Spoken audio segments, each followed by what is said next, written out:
Let me tell you the story of a man who does not even need an introduction. Rubik's Potato, who, in fact, I'm not going to tell a full story about, just a very small one. And to immediately also go back on my first words, to introduce him a little bit, he is someone who's working in Redstone for a long time, who has helped many concepts in Buildstone be created. Anyone who's seen a Jake Kelton Crafts video has probably seen a mention of Rubik's at some point in some of the videos. Especially during the monthly showcases where half of the video is just Rubik showing off. And I mean, deservedly so. His concepts and the things that he's creating are absolutely insane sometimes and very inspiring. And to round up that story is a concept that he introduced a little while ago, which was a swing. A swing that works a little bit differently from the one that I'm sitting on right now, because it could only swing back and forth over 2 blocks. Whereas maybe you've noticed, with this swing is swinging over 3 blocks. And I have been looking for something to have like a viewing platform, something that you can go sit on to enjoy the geysers popping up here and there. And I thought a swing would be such a perfect thing to do this with. And as you can see, it's actually really fun, in my opinion, to just be sitting here swinging, looking at these geysers. But the swing that Rubik's created as sort of a proof of concept was just a swing that went back and forth over a 2-block distance. So you had a starting block, and then it went forward, and it went back to the starting block. And that was the loop. From there on, it went back forward again, and then back to the starting block. And I was looking for something like this. I tried to recreate it, but got so mad at the fact that it was just so asymmetrical and not exactly how a swing would work, in my opinion. Even though, what Rubik's does is amazing and out of this world. And it inspired me to try and create a swing that could go the full distance. So starting block, backwards, middle, which is the starting block, then forwards, back to the middle, backwards, back to the middle, forwards, back to the middle. So that's where we are right now. A swing that I've created that I'm about to show off and explain a little bit how it works so that anyone who wants to recreate it or use it as an inspiration could do so. And what a perfect time it is as we can witness a beautiful sunrise coming over the hills, geysers still popping off, and swing still swinging. Let me hop off to showcase kind of what is happening here. I'll go a little bit more in depth into how this works on a creative world, as I can show off a little bit better the surroundings, etc., without having to break all of this up. Either way, I've created a tree, which I still have to put leaves on, but I think it's good enough for now. Actually, there's no one swinging. It shouldn't be swinging. Let me turn that off. So anyway, welcome back, everybody, to another episode of my Minecraft series, where we do everything we can to postpone actually building the bathhouse that we've been talking about. It has some reasons. To quickly go over that is, if you're worried about that, is that this is a difficult position to try and create a bathhouse in because there is no floor.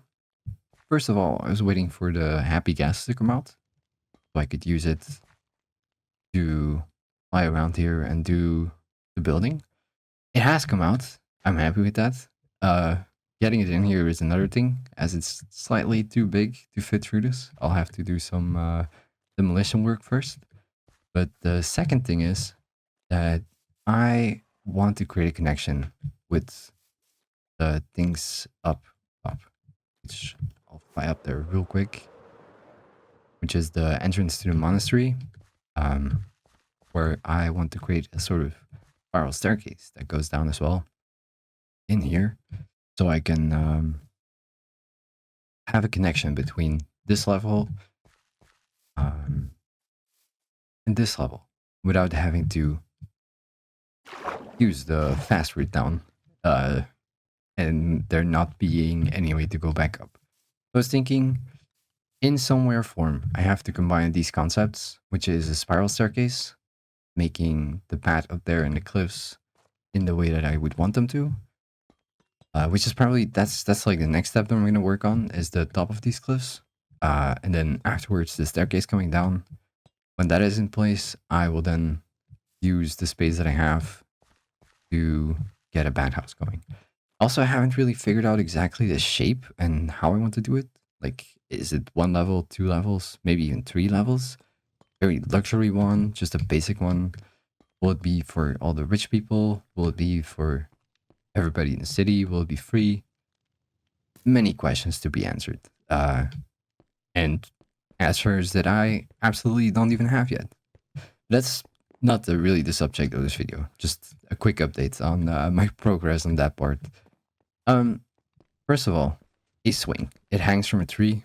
What does it do? It goes like this, you know, like a swingy swing does. And as I've already seen, that's exactly what it does, right? There's nothing really special about it. You can sit on it. It brings you back and forth. That's kind of convenient. I've heard that's not a thing that's possible in Java, but on Bedrock, kind of convenient. You can just crouch, and this thing will absolutely drag you back and forth with it. So how does this work? I hear you wonder. And the answer is very simple. The trapdoors are connected to the slime. The dirt on both sides is connected to the slime. There is moss blocks that are covering the sides, which are not being dragged by slime or don't connect to slime at all. One more extra slime block down here that allows the pistons to influence it. And what happens is you have a base position, one that goes forward and back to the middle, and then one that goes backwards and back to the middle.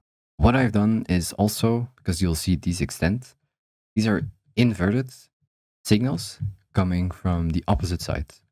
So if I pull this one back, you can see that these pistons will be extended. If I pull this one back, you can see the ones on that side will be inverted. Why is that important? Because you have 2 more pistons that fill in the gaps here. If you would want this to go from a base position backwards, first you retract these. And this will all happen like basically instantly. I'll show you how to automate this in just a second.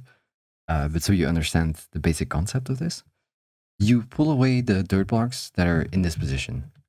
Then these will still be here. And remember, this is inverted. So when we pull it back, this will extend, meaning that the gap will be filled. That is the important part. So we pull this one back, boom. Pistons extend, it pushes the dirt that way. And there is no gap, as you can see, which is something that I thought was important and also something that was difficult to figure out. I mean, it's not difficult, but like, you know, I am stupid, so it took me a little bit to figure it out. Anyway, you want to retract this, you push it back out, which, because there is only 1, 2, 3, 4, 5, 6, 7, 8, 9 blocks connected to this, there is room to push 2 more blocks up to 11. That's still 1 under the push limit. It pushes these 2 dirt blocks forward as well, bringing them back to the base position, where we could, as you see, retract them back again.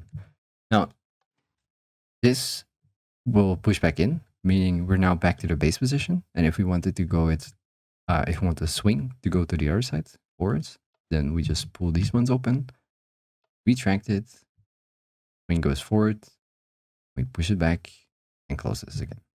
Anyway, in full automation, we know that there is 3 piston things happening at the same time. So one connected to the slime, one pushing the dirt and pulling the dirt sideways, and one pushing and pulling the dirt in the same direction as the slime is, but then happening on the opposite side with an inverted signal. This looks like this a little bit. And why did I make it like this? Because the timing is important, right? If we want this to go backwards, this has to open first, then this one goes, and then the third action is this one activating again, and then only the fourth action is this one closing again. So we need some of this action where I'll show you real quick how it's supposed to work is this one goes first, then this one goes down, and if we activate it again, this one goes back up, and only then this one goes back up. And you'll see this is the inverted signal. I'll actually show that by replacing these real quick with just some other block. If you want to swing this back and forth, it's just a matter of activating this, bring it back to base position, and then activating this one, bring it back to base position. That would basically allow the swing to go back and forth. So swinging backwards, you just deactivate it and then reactivate it. Then swinging forwards, you deactivate this one and reactivate it. We have a full cycle.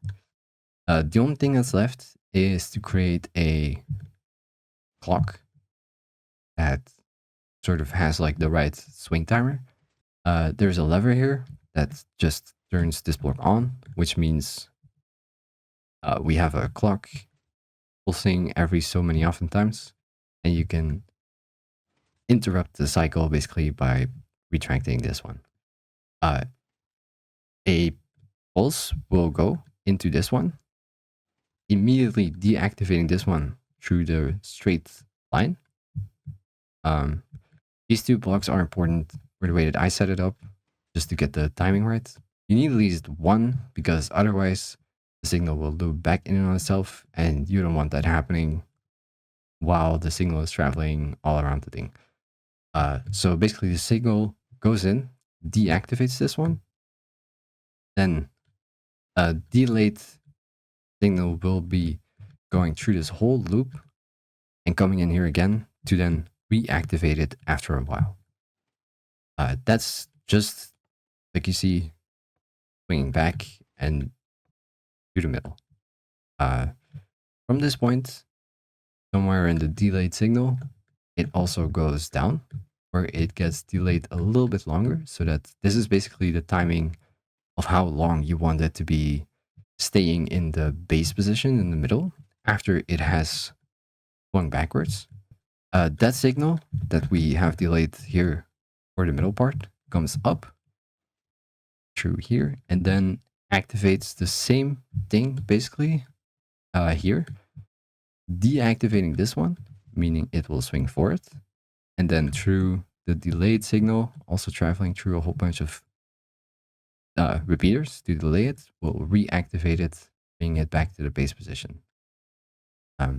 This clock is on such a timer that it will